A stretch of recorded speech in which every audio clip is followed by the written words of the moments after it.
ninjas, calling all ninjas. It's time for Lyme Ninja Radio. Hi, Kristen. It's Mackay, Rippey from Lyme Ninja Radio. Hi there. How are you? Very well. You're a health speaker.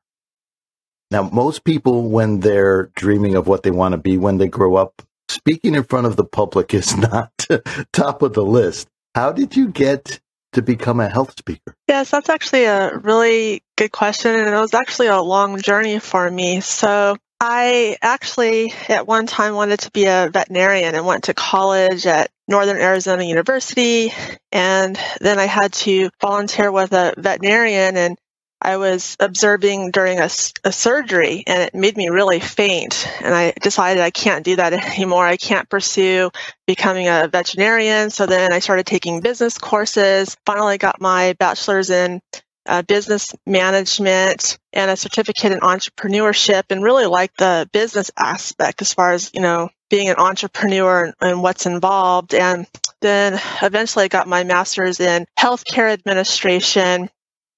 And let me kind of give you the backstory too, is I had health issues since I was young, and I had fatigue, that fatigue that you have all the time, just always tired. And I had hypoglycemia and just had some health issues going on and for many years. And I was getting frustrated because I tried drug medicine and many healing arts and nothing helped me. And then I discovered hair analysis back in 2001, and it revealed that I had adrenal fatigue. And hair analysis will reveal adrenal and thyroid activity at a cellular level. So I was able to get healthy and overcome the fatigue. So I started getting really passionate about hair analysis.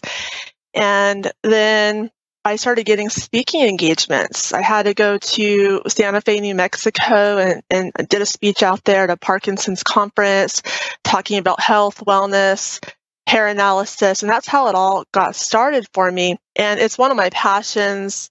I just recently, this year, went to New Jersey and did a speech out there, but I actually even want to do more. Like I've done quite a bit over the years, and it's actually such a passion of mine to where I just want to do it all the time. I want to be on stage all the time. And I had this one career, and the owner of this company, she would go attend my speeches, and she was so impressed with my speaking ability. She goes, "You have a gift." And so it's just a passion of mine, and that's how it all got started. It was like a long journey before I became a speaker. It takes a lot of courage and a lot of skill to do that. So that's amazing. Do you see private clients as well? Yes, I actually do. So I am the founder of perfecthealthconsultingservices.com. That is my hair analysis website. So I've been consulting with clients on their hair tests since 2009. So I do that. I'm a health and wellness speaker. So my speaking website is KristenHarperSpeaks.com. And then also, like you, I am a radio show host on Voice America on the Health and Wellness channel, and my show is Tips to Keep You Healthy, Happy, and Motivated. So my show is on Voice America and then also on KFNX and Phoenix. You are all over the place. You're amazing. Yeah. Thank you. Thank you so much. I'm just busy all the time, but I guess the most important thing is as long as you love what you do, and this is my passion. And why don't you tell us what's different? Well, actually, why don't you just walk us through how you collect the sample? Because I think that's important too. So, how much hair does it take? And, what about dyes and perms and all that kind of stuff? And, so let's just walk through how to take a sample. And then what's the difference between that and blood tests? It's why is hair analysis different, or better? Okay, so basically the hair needs to be clean, and I would just go with a natural shampoo, go to a health food store and get a natural shampoo. And, there's some shampoos you need to be careful of, like Head and Shoulders, because it has zinc, which can, interfere with the hair analysis. So basically what you do is I usually recommend on the back of your head, you want to get a sample. I usually recommend about I'd say about a tablespoon. You want to cut your hair close to the scalp as possible. If your hair is longer than I'd say about an inch or an inch and a half, then you need to discard the rest of your hair. But I always need the hair that's closest to the scalp. When clients send that in to me, they send me the hair samples, and then once I get the hair sample, then I send off the hair sample to Trace Elements in Texas. And as far as, dyes, and I tell ladies, because some of these dyes out there are just contaminated with toxins, including lead.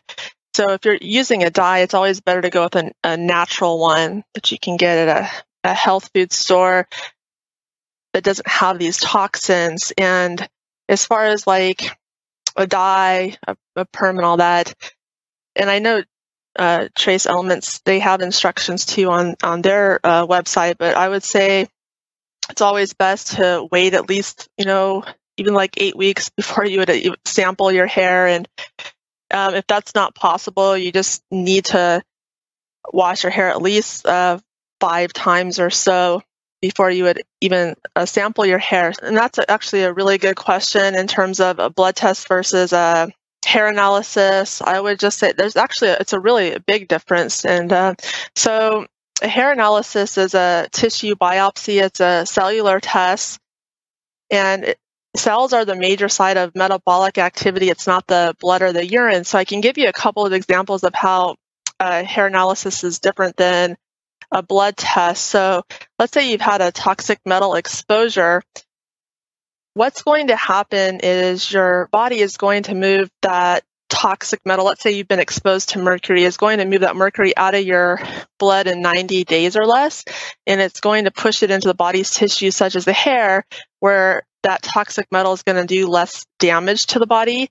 So that's why hair analysis is so effective as far as detecting any toxic metals. And then also another example is it's very good for detecting mineral imbalances, mineral deficiencies in the hair. So let's say you have a zinc deficiency. Well, what'll happen is your body is going to reroute that zinc from your tissue, such as your hair, and it's going to move it into the blood to maintain the blood, because the blood is so vitally important. And so minerals tend to stabilize in the blood, even if you have an illness. And so the blood can just show that everything's balanced, but that zinc deficiency will show up in the hair. So you can pick up those deficiencies, those imbalances very early on in the hair before they actually show up in the blood.